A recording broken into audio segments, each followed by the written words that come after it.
Rasulullah mengatakan, man aqala musliman bai'atuhu aqalallahu asratahu. Rasulullah mengatakan, man aqala musliman, barang siapa di antara kaum muslimin yang menerima iqalah, menerima pembatalan. Siapa saja di antara kaum muslimin yang menerima pembatalan bai'atahu, akan transaksi yang sudah dilakukannya dengan orang lain, ya, dia punya sepeda motor, sudah dijual, si A sudah menjual pada si B, ternyata si B menyesal karena butuhannya masih banyak. Ketika dia menyesal kebutuhannya masih banyak, dia mengembalikan kepada si A, kemudian si A mau menerimanya. Ketika dia mau menerima pembatalan itu, asratahu aqallallahu asratahu, maka Allah subhanahu wa ta'ala akan menerima pembatalan dosa-dosanya kelak di hadapan Allah. Ini peluang pahala bagi pedagang. Assalamualaikum warahmatullahi wabarakatuh. Innal hamdalillah nahmaduhu wa nasta'inuhu wa nastahdi wa natubu ilaih wa na'udzu billahi min syururi anfusina wa sayyiati a'malina may yahdihillahu fala mudhillalah wa may yudlil fala hadiyalah. Asyhadu an la ilaha illallah wahdahu la syarikalah wa asyhadu anna Muhammadan abduhu wa rasuluh. Allahumma salli wa sallim wa barik ala nabiyyina Muhammadin wa ala alihi wa ashabihi wa man tabi'ahum bi ihsanin ila yaumiddin. Wa qalu subhanaka la ilma lana illa ma 'allamtana innaka antal alimul hakim. Allahumma anfa'ni bima 'allamtani wa 'allimni ma yanfa'uni warzuqni ilman yanfa'uni. Ibu bapak sekalian, para jamaah rahimakumullah, alhamdulillah senantiasa kita haturkan rasa syukur kita kehadirat Allah subhanahu wa ta'ala malam hari ini, sekalipun suasana habis hujan dan agak dingin. Alhamdulillah kita masih diberi oleh Allah subhanahu wa ta'ala kesempatan sehingga kita bisa hadir pada kajian kita ini, yang tentunya kita berharap kepada Allah subhanahu wa ta'ala melalui kajian yang kita hadiri ini bisa menambah pengetahuan kita terkait tentang dinul Islam sebagai satu sarana bagi kita semuanya untuk meningkatkan kualitas iman dan takwa kita kepada Allah subhanahu wa ta'ala. Salawat dan salam tidak lupa semoga tercurah atas Nabi Yuna Muhammad sallallahu alaihi wa alihi wasallam, yang semoga terlimpah pula kepada seluruh keluarganya dan kepada semua umatnya yang senantiasa istiqomah dengan dinullah ini sampai datangnya hari kiamat kelak. Ibu bapak sekalian, para jamaah rahimakumullah, pada malam hari ini tema kita sampai pada al-maddatut tasi'atu, materi madah yang ke-9, fil iqalah, tentang iqalah, Para jamaah rahimakumullah, sebelum kita membahas ke masalah iqalah ini, ada beberapa hal yang perlu menjadi catatan kita. Yang pertama, alhamdulillah kita sudah membahas dua tema sebelumnya, yang tema ini menjadi satu perkara yang sering kita hadapi dan barangkali kita termasuk di dalamnya. Yang pertama adalah jual beli salam, yang dulu pernah kita sampaikan, pernah kita kaji bersama, bahwa jual beli salam ini, satu jual beli di mana transaksi dilakukan antara penjual dan pembeli. Kemudian pihak pembeli menyerahkan uang kepada pihak penjual terkait barang yang akan dibelinya. Hanya saja penyerahan barang dilakukan pada waktu yang akan datang. Artinya antara penyerahan uang dari pembeli kepada penjual dan penyerahan barang dari penjual kepada pembeli ternyata dilakukan dalam tempo yang sangat lama.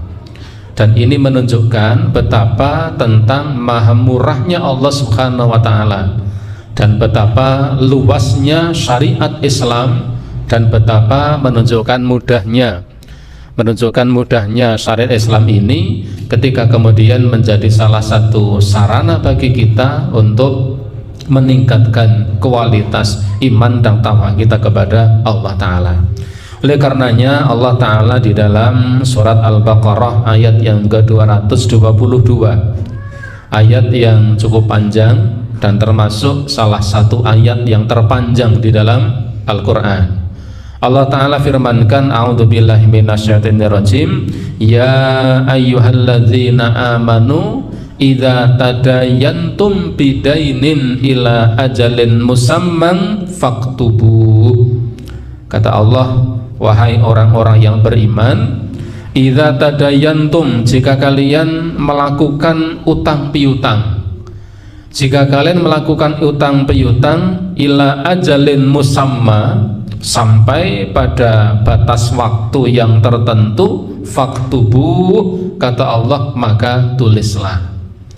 Ini artinya bahwa seorang hamba manusia sebagai makhluk sosial ini tidak pernah bisa lepas dari yang namanya hutang piutang, karena ini menjadi sebuah hajat, kebutuhan antara satu manusia dengan manusia yang lain. Oleh karena itulah surat Al-Baqarah ayat yang ke-282 ini sekaligus mempertegas bahwasanya akad jual beli salam, di mana ketika penjual dan pembeli melakukan sebuah transaksi, kemudian pihak pembeli menyerahkan uang kepada pihak penjual terkait harga yang harus ia keluarkan, harga yang harus ia beli dari barang yang akan ia butuhkan, dan ternyata kemudian barang itu diserahkan pada waktu yang akan datang. Ini menunjukkan Allah Subhanahu wa ta'ala maha murah kepada para hambanya, memudahkan perkara-perkara yang menyulitkan bagi para hambanya. Karena itulah jual beli salam ini Allah Ta'ala kuatkan dengan firman-Nya, diantaranya surat Al-Baqarah ayat 222. Karena tidak mungkin salah seorang di antara kita, di antara para manusia, yang bisa menghindari dari akad utang piutang ini, baik kecil maupun besar. Kemudian Rasulullah SAW juga menjelaskan bahwa di antara apa yang Rasulullah SAW tetapkan ketika Rasulullah SAW mendatangi Madinah, ya, datang ke Madinah, maka ternyata penduduk Madinah sudah terbiasa melakukan akad salam ini. Mereka melakukan jual beli, ya, jual beli salam atau jual beli salaf. Mereka melakukan suatu transaksi pada waktu tertentu. Seorang penjual melakukan transaksi dengan pihak pembeli, kemudian pembeli menyerahkan sejumlah uang, kemudian penjual tidak menyerahkan barang di waktu itu, tetapi kemudian dijanjikan pada waktu yang akan datang. Ketika Nabi sampai ke Madinah, orang-orang Muslim Madinah ini sudah terbiasa melakukan akad salam ini, dan ternyata Nabi Sallallahu Alaihi Wasallam beliau tidak melarangnya. Hanya Rasulullah mengatakan bahwa jika di antara kaum muslimin melakukan, ya, jual beli salam, maka harus diketahui takarannya dan harus diketahui timbangannya, diketahui takarannya dan diketahui timbangannya, juga diketahui batas-batas waktunya. Artinya sabda Nabi ini memberikan, ya, satu penjelasan tentang betapa akad salam, karena memang ini menjadi satu kebutuhan manusia. Ketika Nabi mendapati orang-orang Madinah sudah terbiasa melakukan akad salam ini, mereka kadang memberi kurma, membeli kurma, kemudian uangnya diserahkan lebih dahulu, kemudian kurmanya diserahkan ya 4, 5 atau 6 bulan, bahkan 1 tahun, bahkan 2 tahun berikutnya. Nabi SAW tidak melarangnya, hanya Nabi mengatakan barang siapa yang melakukan akad salam, maka harus diketahui timbangannya, harus diketahui ketentuannya, takarannya, dan harus diketahui batas waktu kapan barang itu akan diserahkan kepada pihak pembeli. Artinya memang ya, sekalipun barang itu diserahkan di waktu yang akan datang, tetapi ada kejelasan tentang spek barang, tentang kondisi barang yang akan dibeli. Dan juga ya ijma para ulama ya, bahwa Ibnu Mundir beliau menyatakan bahwa para ulama sepakat bahwa jual beli salam termasuk jual beli yang dibolehkan karena adanya kebutuhan, karena adanya hajat. Karena ada seseorang membutuhkan suatu barang, yang barang itu barangkali dibutuhkannya bukan pada waktu itu, tetapi pada waktu yang akan datang. Seseorang sedang punya rezeki, punya uang untuk membeli suatu barang, sedangkan barang yang akan dibeli ketersediaannya tidak ada di waktu itu. Sementara ketika seseorang menyimpan uang, barangkali dia tidak mampu, karena memang pada faktanya tidak mudah menyimpan uang. Kalau orang Jawa sering mengatakan apa? Kedidil, begitu. Dia membutuhkan suatu barang di suatu waktu yang akan datang, sementara dia punya uang untuk membelinya. Hanya ketika uang itu disimpan olehnya untuk membeli barang yang ketersediaannya barangkali 6 bulan yang akan datang, 1 tahun yang akan datang, yang jika dia tidak segera membelinya, maka barangkali uangnya sudah hilang, sudah habis. Itulah kemudian adanya akad salam. Sehingga Nabi hanya memberikan ketentuan, siapa yang melakukan akad salam maka harus diketahui timbangannya, diketahui takarannya, dan diketahui batas waktu kapan barang itu diserah terimakan. Ini akad salam. Kemudian yang kemarin yang belum selesai sempurna adalah kaitannya tentang syuf'ah ya, tentang syuf'ah. Ada yang mengatakan syuf'ah, ada yang mengatakan syufa'ah. Dua-duanya sama. Istilah syuf'ah atau istilah syufa'ah. Apa syuf'ah itu? Kemarin kita sampaikan, asy-syuf'atu hiya akhdhus syariki khissata syarikihi allati ba'aha bi thamaniha alladhi ba'aha bi. Syuf'ah ini adalah syuf'ah ini adalah pengambilan ya, pengambilan oleh salah seorang di antara 2 orang yang bersekutu ya. Jadi syuf'ah itu adalah pengambilan yang dilakukan oleh salah seorang di antara 2 orang yang bersekutu atas hak sekutunya, di mana sekutunya ini telah menjual ya, telah menjual barang yang dijadikan persekutuan dengannya kepada pihak lain, dalam kondisi sekutunya tadi belum tahu bahwa barang itu telah dijual kepada pihak lain. Dengan kata lain, bahasa yang lebih mudah ya, bahwa syuf'ah ini adalah pengambilan yang dilakukan ya, pengambilan yang dilakukan oleh orang yang bersekutu, orang yang berserikat, 2 orang yang berserikat terhadap suatu barang. Kemudian salah satu di antara 2 orang itu ternyata menjual ya, menjual barang sekutunya tanpa diketahui oleh sekutu yang lainnya. Maka ketika sekutu yang lain ini tahu bahwa sekutunya telah menjual bagiannya, maka pihak sekutu yang pertama tadi boleh mengambil haknya dengan membeli kembali bagian dari sekutunya yang telah dijual kepada pihak lain. Dan pihak yang telah membeli itu mau tidak mau harus merelakan untuk menjual kepada orang yang telah bersekutu tadi, karena memang itulah atau ialah orang yang paling berhak untuk mendapatkan barang tersebut.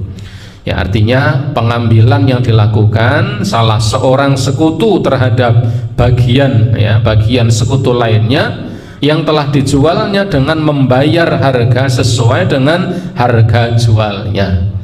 Ada dua orang bersekutu, A dan B, membeli sebidang tanah dengan harga misalnya 100 juta. Kemudian kedua-duanya telah menyerahkan, mengumpulkan sejumlah uang 50 juta untuk mendapatkan sebidang tanah dengan luas misalnya 100 meter persegi. Ketika A dan B ini telah mensepakati kepemilikan tanah tersebut, ternyata kemudian bagian si B ini yang belum ada batasnya, masih tanah gembleng, jadi masih tanah 100 meter persegi, belum ada garisnya, belum ada pemisahnya. Ternyata si B ini menjual bagiannya kepada si C tanpa diketahui oleh si A. Karena kemudian si B telah menjual kepada si C akan bagian tadi, padahal bagian itu belum dibagi, belum ada pembagian, belum ada ketentuan pemisahannya. Maka ketika si A ini tahu bahwa si B telah menjual kepada si C, yaitu akan bagian kongsinya ini, maka kemudian si A boleh mendatangi si B, mendatangi si C, maksudnya si A mendatangi si C untuk membayar kembali atau mengambil kembali bagiannya si B dengan mengembalikan uang seharga, di mana si C itu membeli kepada si B dengan tidak menaikkan harga barang. Karena memang yang paling berhak untuk mendapatkan seutuhnya itu adalah dua orang yang bersekutu itu. Dalam kondisi seperti itu, maka si C ia tidak boleh mempertahankan barangnya, ia harus merelakan barang itu kepada si A, karena si A lah yang memang paling berhak untuk mendapatkannya. Bismillahirrahmanirrahim.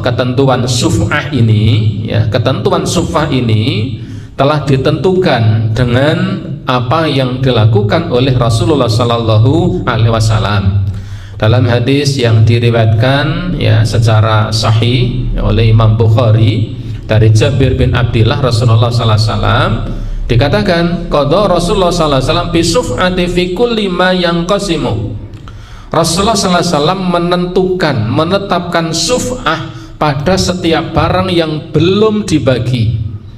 Kalau sudah dibagi sudah tidak boleh. Si A dan si B sama-sama mengumpulkan uang 50 juta, kemudian membeli sebidang tanah mendapatkan 100 meter persegi. Setelah pembayaran selesai, si A dan si B sepakat untuk membagi tanah itu, masing-masing mendapatkan 50 meter persegi. Misalnya kebetulan panjangnya 10 meter, lebarnya 10 meter. Begitu tanah itu sudah dibeli, maka kemudian si A dan B sepakat, sudah, tanah kita bagi dua, masing-masing kita mendapatkan 5 meter kali 10 meter, garis tengahnya ini. Si A mendapatkan sisi kanan, si B mendapatkan sisi kiri. Ketika pembagiannya sudah dilakukan dengan garis yang jelas ini, ketika kemudian si B menjual kepada si C, maka si A tidak boleh melakukan suf'ah karena barangnya sudah dibagi. Maka Rasulullah SAW menetapkan suf'ah ini pada setiap barang yang belum dibagi. Fa'idha waqa'atil hudud, ketika ketentuan-ketentuannya sudah ditetapkan. Kalau hadnya, ketentuan-ketentuannya sudah ditetapkan, wasarafatit turuk, cara-caranya pun juga sudah ditentukan, sudah ditetapkan. Ketentuan-ketentuan sudah ditetapkan, ketetapan atau cara-cara sudah ditentukan, fala suf'ata, maka tidak ada suf'ah. Ini ketentuannya. Sehingga kemarin kita sampaikan, dan itu masyhur di kalangan imam mazhab yang tiga, Imam Ahmad, Imam Syafi'i, dan Imam Malik. Adapun Imam Abu Hanifah, beliau tetap memasukkan bahwa al-jar, tetangga terdekat, itu berhak atau boleh untuk melakukan syuf'ah. Jadi ketika salah seorang menjual barangnya, maka tetangga dekatnya itu paling berhak untuk membelinya. Ini dalam pandangan Imam Abu Hanifah. Hanya saja yang masyhur di kalangan imam mazhab yang tiga, ya Imam Ahmad, Imam Syafi'i dan Imam Malik, bahwasanya syuf'ah ini pada barang-barang ya yang belum dibagi. Persekutuan dua orang yang memiliki suatu barang dan barangnya itu adalah hanya barang yang tidak bisa dipindahkan, yaitu tanah dan atau rumah. Selain itu tidak berlaku syuf'ah. Ketika dua orang melakukan pembelian tanah dan atau rumah, kemudian ya belum ada pembagian akan rumah itu, rumahnya besar misalnya, ada rumah 10 kali 10 meter persegi, kebetulan rumah itu belum dibagi, masih milik berdua, maka ketika si B menjual pada si C, maka si A boleh melakukan syuf'ah. Dia datang kepada si C, ini tanah ini masih milik kita berdua, masih milik kami, saya dan si B, dan belum ada pembagian. Karena dia sudah menjual kepada kamu, maka aku beli kembali, aku berikan uang kepada kamu sejumlah yang kamu keluarkan untuk membelinya dari si B. Si C tidak boleh mengelak. Tetapi kalau rumah itu sudah dibagi menjadi dua, rumahnya 10 kali 10 meter, kemudian kebetulan tengahnya ada tembok persis 5 kali 5 meter.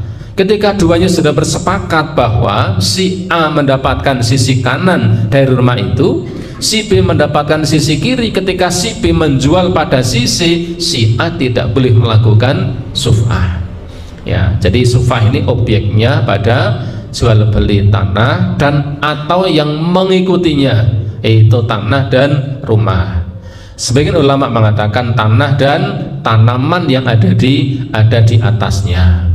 Karenanya ya tidak ada syuf'ah ya pada barang yang sudah dibagi. Kemudian ya disebutkan juga yang kelima, yasqutu haqqus syafi' bi khudurihil aqdah au bi ilmihi bil bai'i wa lam yutalib bi syuf'ati. Syuf'ah itu menjadi gugur jika salah satu di antara dua orang atau orang yang akan melakukan syuf'ah, ternyata dia ikut hadir dalam penjualan yang dilakukan oleh kongsinya kepada pihak lain. Seperti tadi, si A dan B itu memiliki atau dua-duanya membeli sebidang tanah ya. Kemudian si B menjual kepada si C, kemudian si A ikut hadir dalam transaksi itu. Ketika si B menjual kepada si C, ini si A ikut hadir, ikut menyaksikan, ikut mendengarkan, ikut mengetahui akan transaksi yang dilakukan. Maka ketika si A mengetahui transaksi itu dilakukan, maka ketika kemudian 2 hari, 5 hari, 6 hari berikutnya dia bukan merasa rugi, tapi merasa kecewa. Dia mendatangi si C untuk melakukan syuf'ah, ini sudah tidak bisa. Karena Nabi mengatakan asyuf'atu liman wathabaha. Syuf'ah itu hanya bagi orang-orang yang mengejarnya, bahasa Jawanya nututi. Si A si B kongsi tadi tanah, si B menjual pada si C, si A tidak tahu kalau si B telah menjual kepada si C. 1 hari tidak tahu, 2 hari tidak tahu, begitu 1 minggu dia tahu. Ketika dia tahu, kemudian dia kaget terperanjat, kenapa si B telah menjual kepada si C tanpa memberitahu kepada si A. Kemudian si A ini wasabaha, si A ini kemudian nututi, begitu, bersegera kepada si C, karena baru saja dia tahu si B telah menjual bagiannya pada si C. Kemudian si A ini nututi tanah yang sudah dijual itu untuk dibeli kembali oleh si A. Sehingga kalau transaksi yang dilakukan oleh si B kepada si C diketahui oleh si A ridho saja ketika transaksi itu dilakukan, maka ketika beberapa hari berikutnya ternyata si A ini merasa menyesal, ingin nututi, sudah tidak bisa lagi. Asyuf'atu liman wasabaha. Kemudian yang berikutnya, ya, syuf'ah itu juga gugur jika ternyata pembeli itu telah mewakafkan apa yang telah ia beli, atau pembeli itu telah menyerahkan, menghibahkan itu pada orang lain karena dia ingin mendapatkan pahala. Dia membeli sebidang tanah seperti tadi, ya, si A sama si B punya sebidang tanah yaitu 10 meter persegi. Kemudian ternyata si B menjual kepada si C. Ketika si C baru saja membeli dari si B, ternyata dia sudah berikrar, setelah saya beli tanah ini saya wakafkan untuk masjid misalnya, karena barangkali rumah yang dibeli ini di samping masjid. Ketika si C ini setelah membeli tanah, dia mengatakan tanah bagian saya wakafkan untuk masjid. Maka begitu si A tahu bahwa B telah menjual kepada si C, kemudian si A wathabaha, nututi. Dia tanya, ini kamu beli tanah dari kongsi saya? Iya. Berapa harganya? 50 juta. Wah, ini saya ini tak susu, ini tak ijoli, ini uang yang sudah kamu serahkan saya kembalikan kembali sehingga tanah itu menjadi milik saya. Saya berhak melakukan syuf'ah misalnya. Tetapi ternyata sisi mengatakan, wah, mohon maaf, saya tidak bisa menerima karena tanah itu sudah saya wakafkan.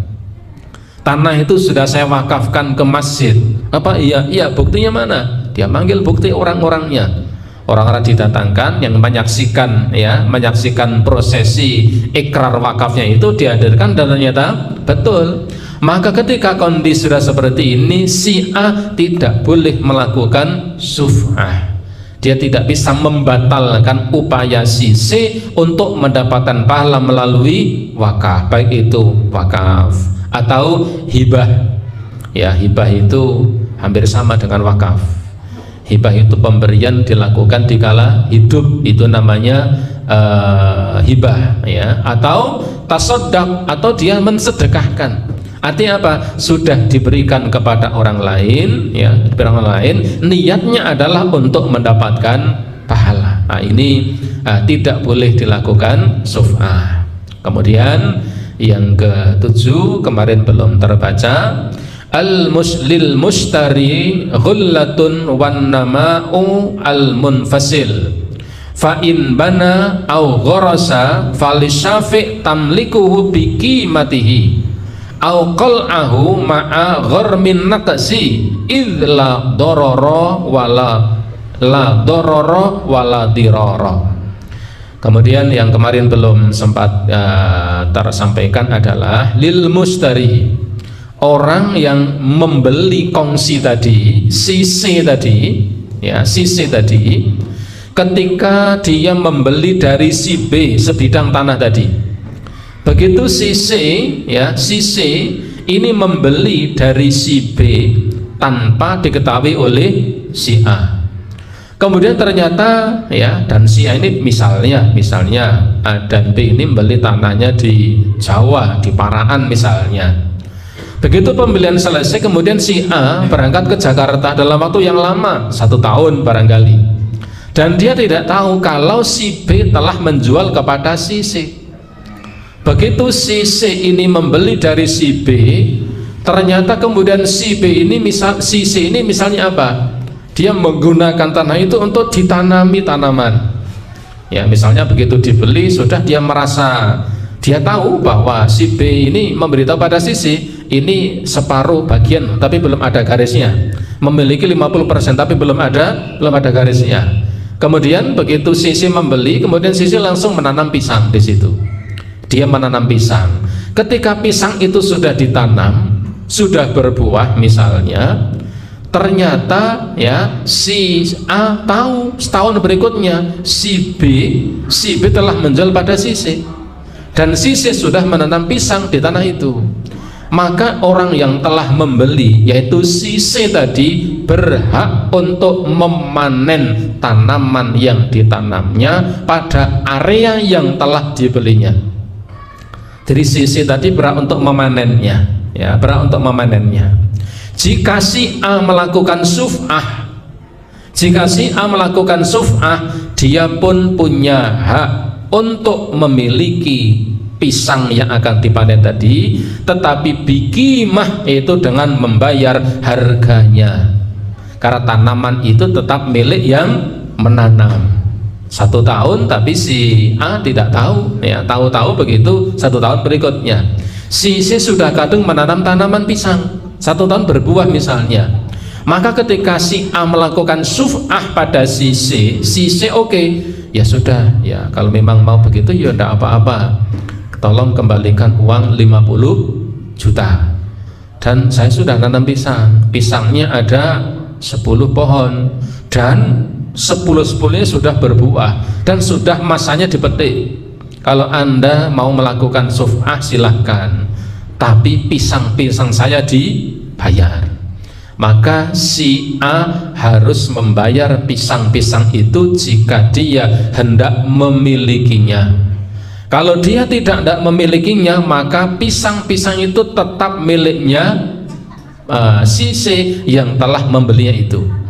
Maka disini dikatakan lil mustaril khullatu wan nama munfasil. Orang yang membeli berhak untuk memanen pada apa yang ditanam pada bidang tanah itu.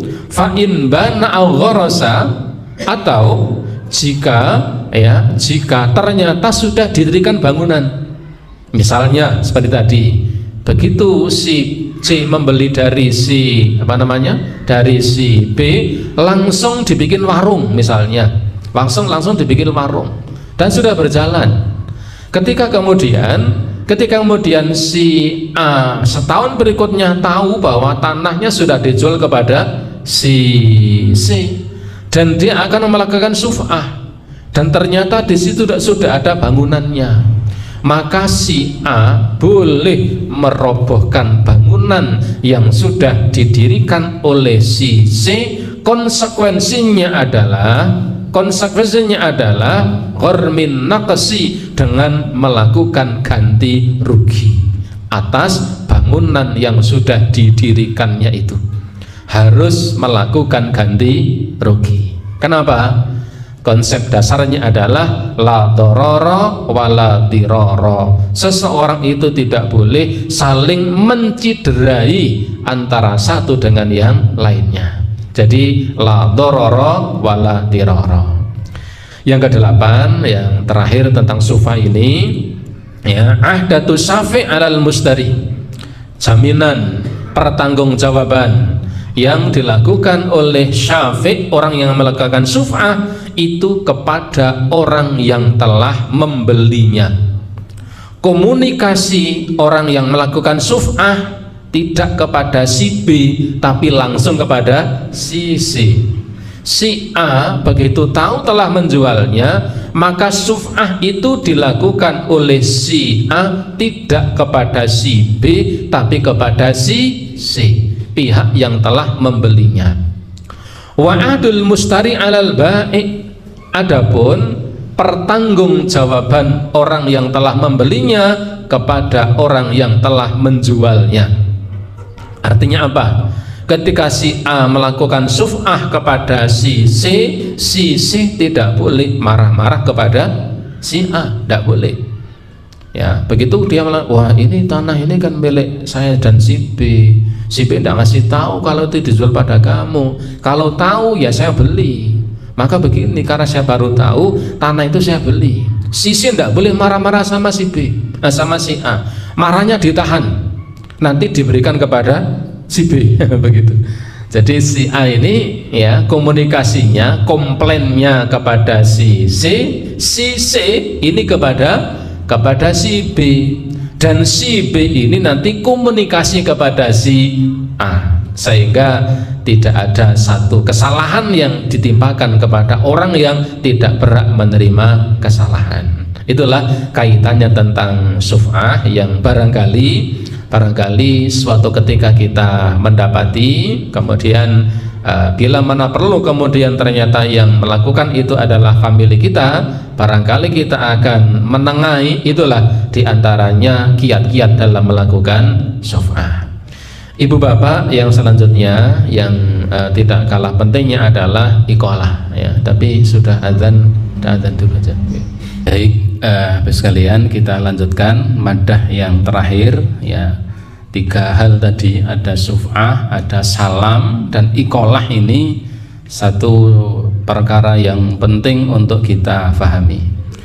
Iqalah, ta'rifuha, makna iqalah ini adalah hiya al-iqalatu hiya faskhul bai'i. Iqalah itu artinya adalah pembatalan jual beli. Pembatalan jual beli. Waraddu tsamani ila sahibihi, yaitu ketika terjadi jual beli suatu barang, kemudian pembatalan pun dilakukan oleh salah satu di antara 2 orang tersebut, baik oleh pihak penjual maupun oleh pihak pembeli. Sekalipun kebanyakan iqalah itu dilakukan oleh pihak pembeli ya, membatalkan jual belinya. Waraddu tsamani ila sahibihi, bagaimana melakukannya? Dalam iqalah ini maka pembeli kemudian mengembalikan uang, kepada pemilik barang, wasilati ila ba'iha, dan barang pun dikembalikan kepada orang yang memiliki barang itu. Pembelinya mengembalikan barang yang dibelinya kepada penjual, kemudian penjual mengembalikan uang kepada pembelinya tanpa dikurangi. Kalau dikurangi namanya bukan iqalah. Jadi kalau dikurangi namanya bukan iqalah. Satu contoh misalnya ya, si A membeli barang pada si B. Beli apa? Sepeda motor. Berapa harganya? 10 juta. Begitu transaksi selesai, barang sudah dipegang. Kemudian yang membeli ini sampai di rumah ternyata apa? Dia menyesal. Maka dikatakan idza nadmi ahadul mutabayi'aini au kilahuma, ketika salah satu di antara keduanya, baik pembeli maupun penjual, merasa menyesal transaksi itu sudah dilakukan. Karena merasa menyesal disebabkan karena apapun, maka ketika si pembeli mengembalikan barang yang dibelinya kepada penjual, kemudian penjual mengembalikan uangnya kepada pembeli, maka penjual tadi namanya melakukan iqalah. Ya, jadi pembatalan dilakukan. Satu contoh tadi, si A sama si B. Si A membeli sepeda motor dari si B 10 juta. Begitu sampai di rumah, ternyata si B ini ketika bincang-bincang dengan istrinya, dia cerita, saya habis membeli sepeda motor. Mana? Itu di luar. Dari siapa? Dari si A. Berapa harganya? 10 juta. Kata si istri, kok ndak eman-eman toh uangnya? Kan kita harus membayar anak-anak kita yang pada sekolah dan mondok misalnya. Punya tanggungan SPP, punya ini kok malah beli sepeda motor, gimana sampai itu? Ambok yo dipikir toh, eman-eman uang segitu anggur bayar sekolah. Ternyata si B ini begitu mendengar cerita dari istrinya bahwa anaknya masih harus membayar SPP, harus bayar tunggakan, ternyata kemudian si B ini menyesal. Ketika dia menyesal, kemudian dia datang kepada si A dan dia mengatakan, saya tidak apa-apa, saya senang dengan barangnya, saya menyesal ini karena kebutuhan saya masih banyak. Saya tadi bincang-bincang sama istri, ternyata istri tidak berkenan karena memang kebutuhannya banyak.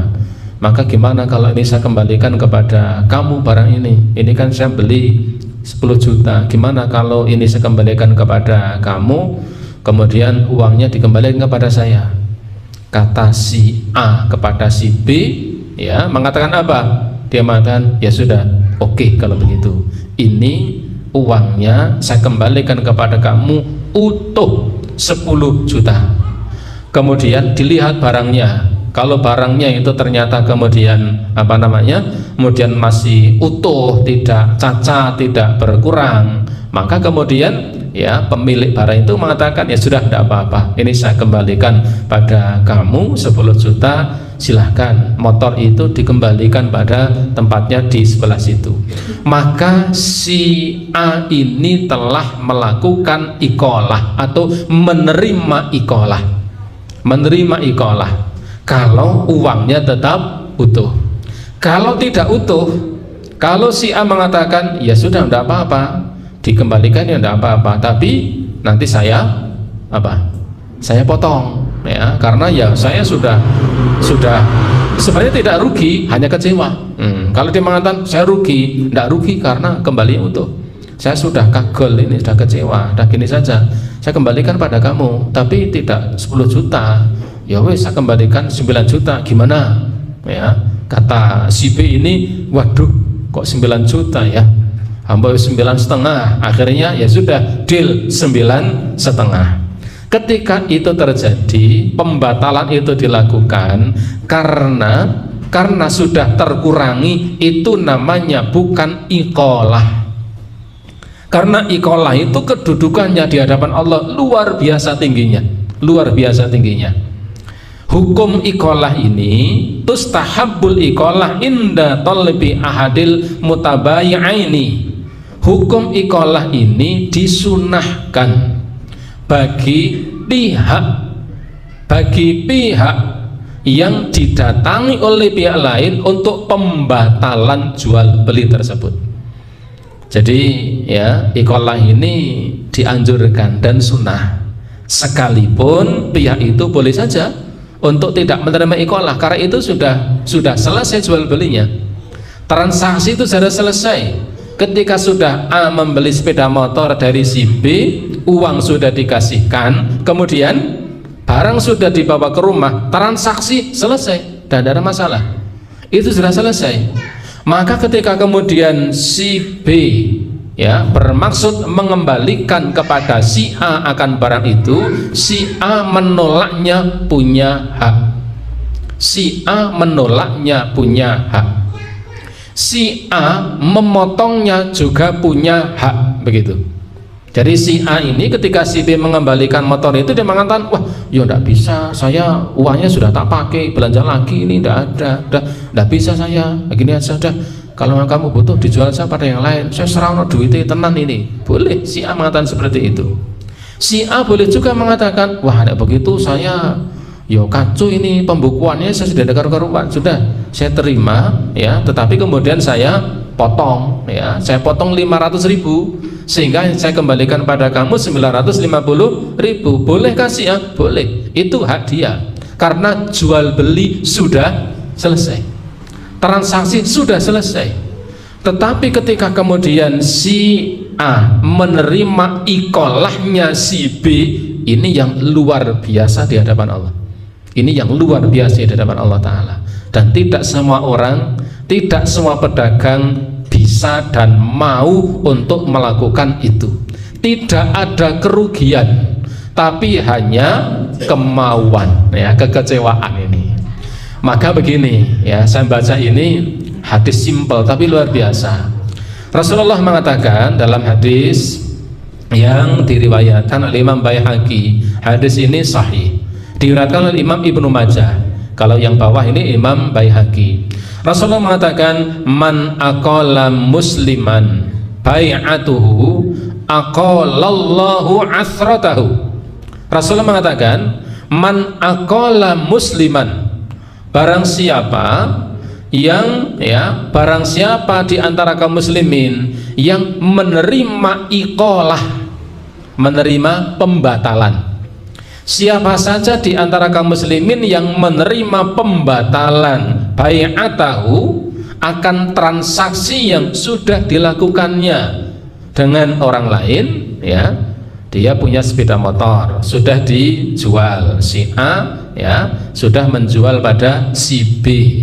Ternyata si B menyesal karena butuhannya masih banyak. Ketika dia menyesal kebutuhannya masih banyak, dia mengembalikan kepada si A, kemudian si A mau menerimanya. Ketika dia mau menerima pembatalan itu, asratahu, aqallallahu asratahu, maka Allah subhanahu wa ta'ala akan menerima pembatalan dosa-dosanya kelak di hadapan Allah. Ini peluang pahala bagi pedagang, tapi menyakitkan hati. Ya, ngecewake pikir. Tapi ini luar biasa ini. Jadi ya, hadis ini ya di dalam riwayat Imam Ibnu Majah. Ya, padanya lemah, tapi ada syawahid yang lain, banyak penguat dari hadis yang lain. Siapa yang menerima ikolah, menerima pembatalan atas transaksi yang telah dilakukan oleh seseorang, maka di akhirat nanti Allah akan menerima pembatalan dosa-dosanya, pembatalan dosa-dosanya. Ini peluang pahala bagi pedagang. Muga-muga keseng ikolah. Ya, banyak pahala didapat ning dagangane ra payu-payu. Ya, dan ini tantangan sekaligus di sebuah tasliyah, sebuah hiburan. Ya. Wa qalihi sallallahu, dan juga Rasulullah bersabda dalam hadis ya sanadnya sahih Imam Baihaqi, man aqalla nadiman, barang siapa yang menerima ikolah, siapa yang menerima ikolah nadiman, orang yang menyesal atas transaksi yang sudah dilakukannya, aqalahullahu yaumal qiyamah, Allah akan menerima ikolah itu besok di hari kiamat. Artinya apa? Pembatalan dosa orang itu di akhirat diterima oleh Allah. Ya Allah, saya kadung melakukan perbuatan dosa, saya cabut dosa itu ya Allah. Nah, itu diterima. Ini yang istimewa ini ya. Aqalahullahu yaumal qiyamah, Allah akan menerima pembatalan dosa orang itu kelak di hari kiamat. Syaratnya apa? Dikembalikan secara utuh. Kalau tidak dikembalikan utuh, namanya bukan ikolah. Karena hakikatnya transaksi itu memang sudah selesai.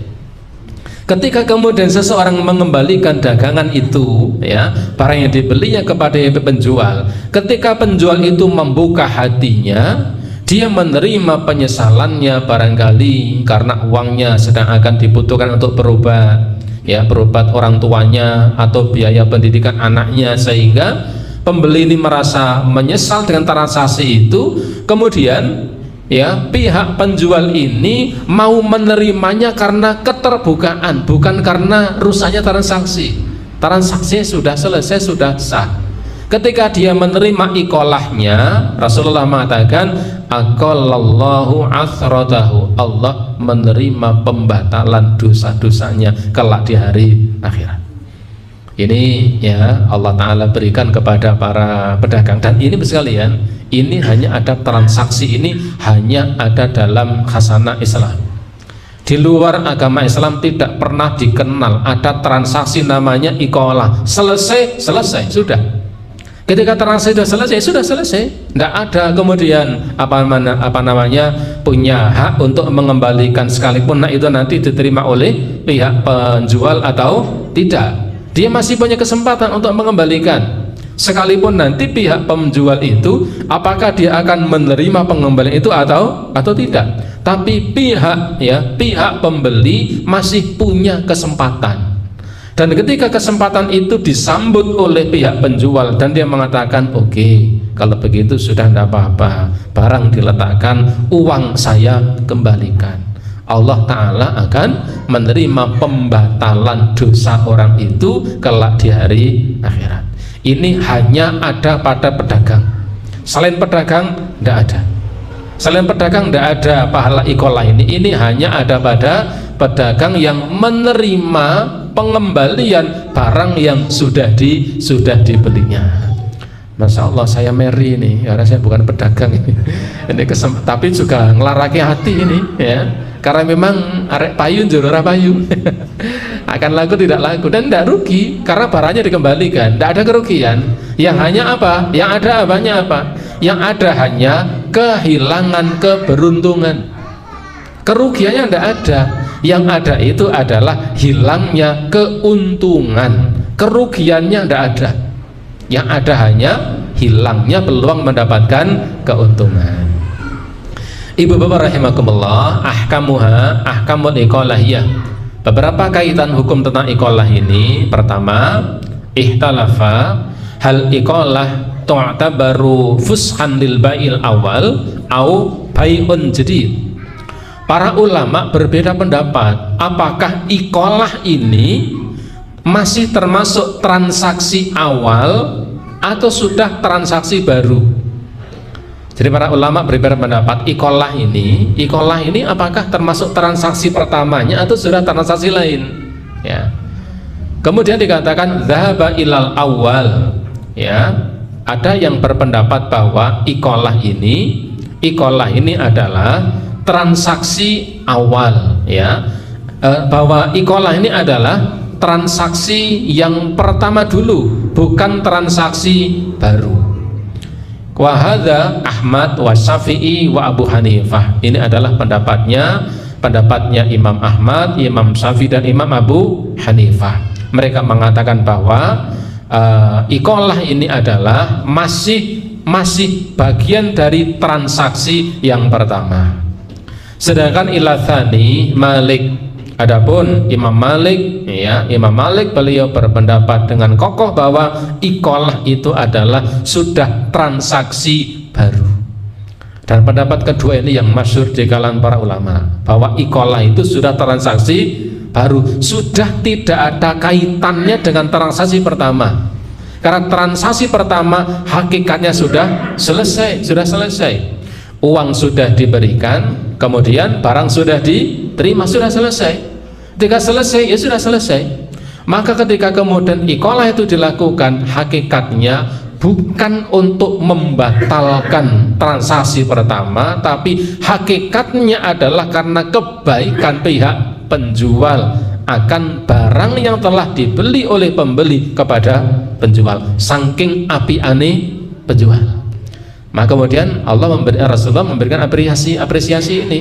Siapa yang menerima iqalah seseorang, siapa yang menerima pembatalan ya jual beli seseorang, maka Allah Ta'ala akan menerima pembatalan dosa-dosanya kelak di hari kiamat. Sekalipun sekali lagi pihak penjual boleh mengurangi harganya, boleh, tapi namanya sudah bukan iqalah. Jadi kalau mengurangi harganya namanya bukan iqalah. Iqalah manakala apa? Uang yang dikembalikan itu dalam keadaan utuh. Yang kedua, tajuzul iqalatu ila in halaka ba'dul mubi fi ba'dil baqi. Diperbolehkan iqalah ini ya sebenarnya adalah jika pihak pembeli itu merasa menyesal karena ada kekurangan atau cacat atau apa saja kekurangan yang ada pada barang itu yang dia tidak mengetahui ketika transaksi itu dilakukan. Transaksi dilakukan, tidak ada penipuan, hanya karena pembeli itu tidak jeli untuk melihatnya, bukan penipuan. Kalau penipuan maka mau tidak mau pihak penjual harus mau untuk menerima pembatalan. Itu kalau penipuan. Misalnya kemudian, wah ini barangnya bagus, luar dalam celing, dalam tidak ada yang bosok, celing semuanya, ya, sehingga ketika pihak pembeli itu mau buka joknya kangelan, ya. Begitu sampai di rumah ternyata dalamannya sudah apa namanya, keropos semuanya. Ini namanya penipuan. Dalam kondisi seperti ini maka penjual harus mau untuk menerimanya. Kalau penjual tidak mau menerimanya, maka kalau dibawa pada pengadilan masuk dalam pasal penipuan kalau dalam jual beli Islam. Tetapi ini hanya karena penyesalan dari pihak pembeli ini. Ketika transaksi dilakukan, wah ini barangnya api, bagus. Dan memang penjual sudah mengatakan, saya tidak menutup-nutupi barangnya anane kaya ngono kuwi, saya tidak akan ngalem, saya tidak akan nyacat ya, anane kuwi saya tidak akan ngalem barangnya, orang nyacat barangnya, silahkan dilihat, silahkan diteliti, silahkan dicermati, dijajal monggo. Begitu dicoba, wah dia manggut barangnya ape, jadi dijual 10 juta. Tetapi ternyata sampai di rumah ada penyesalan, misalnya karena kebutuhan, atau misalnya apa? Misalnya, wah, ini jebolan ramato, anek bane iki ngertine iki IRC iki penak jebolane IRC mendat. Ini IRC tua, ini simpenan ke zaman biyen wis 15 tahun kayak dibuka bener anyar ning barang tua atos, menyesal. Bukan karena penipuan, tapi karena ketidakcermatan. Hakikatnya penyesalannya adalah penyesalan karena seperti itu, bukan penyesalan karena hidak atau penipuan yang dilakukan oleh pihak penjual kepada pembeli. Artinya ibu bapak rahimakumullah, iqalah ini ya, penerimaan pembatalan yang dilakukan oleh pembeli kepada penjual, dan ini sesuatu yang disunnahkan, dianjurkan.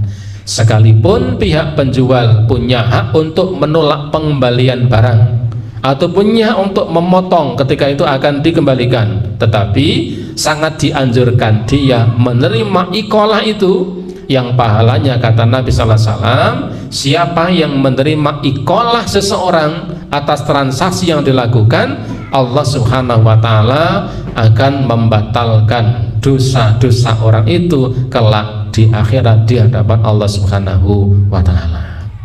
Ibu bapak, para jamaah rahimakumullah, barangkali ini yang bisa kita baca pada kesempatan malam hari ini. 3 transaksi yang penting-penting, ada salam, ada suf'ah, ada iqalah, ini yang barangkali sering bersinggungan dengan transaksi kita. Semoga bisa memberikan satu pencerahan, satu pengetahuan, sehingga ketika kita melakukan transaksi bukan hanya selesai hajat duniawi, tetapi tetap tercatat sebagai satu ibadah yang berpahala di sisi Allah subhanahu wa ta'ala. Demikian, sebelum saya cukupkan, barangkali ada pertanyaan. Kalau ada, enggak nek wonten. Cukup? Kalau dirasa sudah tidak ada, kita cukupkan sampai di sini. Ini teorinya mudah, tapi praktek untuk pedagang sing orang kepenak ini. Karena peluang untungnya menjadi hilang ya. Kalau kerugiannya sebenarnya tidak ada, karena barang itu kembali dan utuh. Hanya peluang untungnya itu kemudian hilang. Seperti saya belinya 9 juta, payu 10 juta, badi 1 juta, dikembalikan, tidak rugi. Hanya keuntungan yang mestinya didapat tidak jadi didapatkan, maka Allah mengganti dengan pahala di akhirat.